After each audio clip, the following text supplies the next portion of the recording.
have begun with Carson Wentz, but don't even think about him being anywhere else going forward. He's owed over $25 million next season. The dead money would be $60 million if he's not there. He's coming back. With all their struggles, they need help, but that doesn't seem like it's on the way right now. They're currently $49 million over the cap, and help through the draft. Well, the Eagles haven't drafted a Pro Bowler besides Wentz since 2014, so the troubles are mounting. But despite all that, Wentz remains optimistic.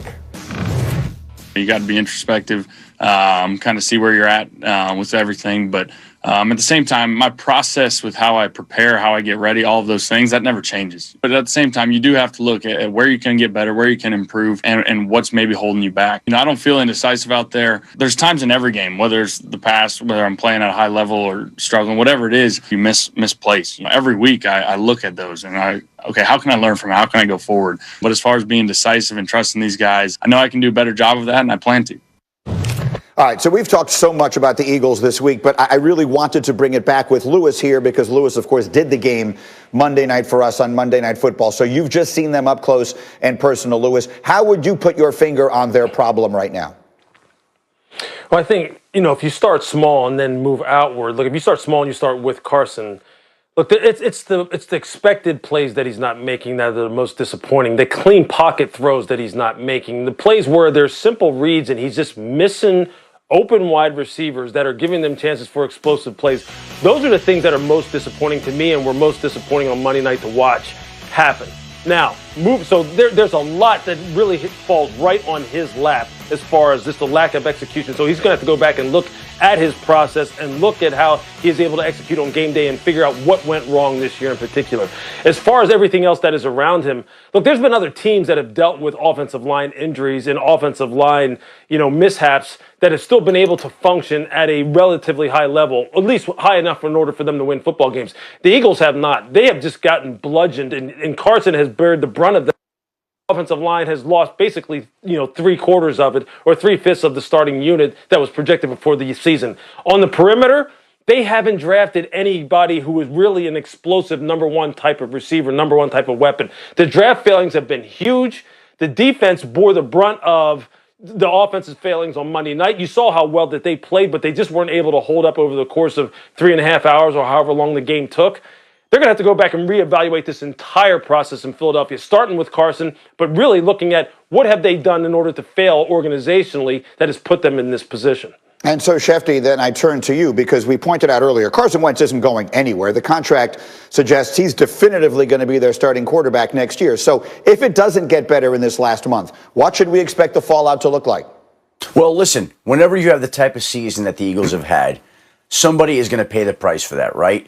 Again, this is a city that wants blood when its team doesn't perform. There has never been a division that is easier to win in the history of football than the NFC East this season. It might be that 6 wins wins that division. And if that division winner is not in Philadelphia, and even if it is in Philadelphia, the fans are not going to be happy. And look, we know the owner right now is not happy. So somebody's going to pay for that in the end. I don't know whether that's going to be, well, it's not going to be the quarterback, right? So you always look at the quarterback and the head coach first. The quarterback is safe with the money. You start to look at the head coach. Would he consider a move there? As crazy as that sounds, right? And then you look at the defensive coaching staff. So, again, I think there are a lot of places you look, but there's no way that the status quo is going to remain in Philadelphia after a season like this. All right, let's see what December winds up looking like for them. Meanwhile, Shefty, lace up the running shoes because we got to get to the next order of business. I hope people have been following this week. It began with a Chiefs fan who posted this. Your first follow has to race you with football pads on. Who wins? Tyreek Hill tweeted at Adam Schefter saying basically he's ready for that, suggesting Shefty was his first follow. Shefty followed up by responding, this is happening post-COVID. Well, we had Tyreek Hill on this show on Tuesday, and he had this message. Yes, Shefty, man, post-COVID, we got to get it in, man, for charity or something like that. And let's just have fun with it and roll it. And guess what, Shefty? If we run 100 yards, I will give you 40 yards, fully padded me, and I will beat you, man. I'm calling you out, Shefty. I'm calling you out. Okay, now, Shefty, you should know that I immediately assumed the role of your representative, and I started negotiating for more yards. So I asked for 50 yards. He said no. How do you feel about this race right now, Adam Shefty? Well, in a 100-yard dash, if he's giving me 40 yards, I wouldn't stand a chance in hell. Okay, let's be very clear about that. And I don't want it to be a 100-yard dash. Okay, 100, I don't know that I could have the stamina to make it 100 yards. Okay, let's go 40 yards, and let's go where he gives me maybe 30, 35 yards, and maybe I'd have a chance to beat the cheetah.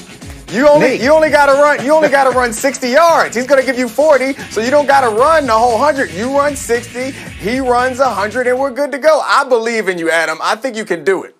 Nick, I appreciate the support. I checked with sources, and they said, do not allow this race for charity. And I want to emphasize, for charity, I checked with sources. Do not allow this race to go beyond 40 yards. Now, okay. I do think that he should have to run backwards, and I should run forwards, and then maybe I would have some sort of chance to beat the cheetah. Short of that, I'm going to embarrass myself, which I'm good with doing as long as it's for a good cause. As the fastest person on the screen right now, I'm going to be the cheetah's representative since Greeny wants to represent you, and we won't accept anything shorter than 80. We'll do 80, you run 40, we'll do 80, and I also think charity's great. I'm all for that. However, we got to put some stakes on this. If you lose, you need to copy the hairdo. I want some blonde tips if you lose. We need to put some stakes on this.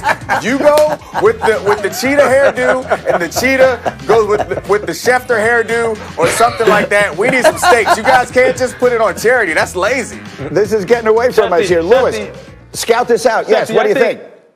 Yeah, Shefty, I think if you give him 40, he gonna walk you down at about 20 to go. He gonna walk you down. You better just go ahead and say, hey, look, give me 50 yards, and I tell you what, and you roll into it. So you start, you roll into it, and that 50, then you let him go. Don't start from a static start. Don't do that. I would just say this. If we do 100, I don't want to do 100, okay? Like, that's just too much on my Achilles and my back. I'm 53 years old. I'll be 54 later this month.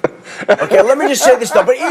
But even if we go 40 yards, like, the image of him blowing right past me is going to be great video. Great video. That's all we need. I got to take a break. Hey, D-Wood, real quick. D-Wood, go. Let me tell you something. Yeah.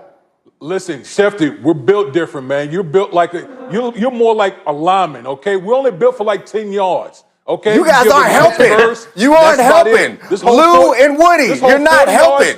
Do you want it to happen or not? I'll just say this.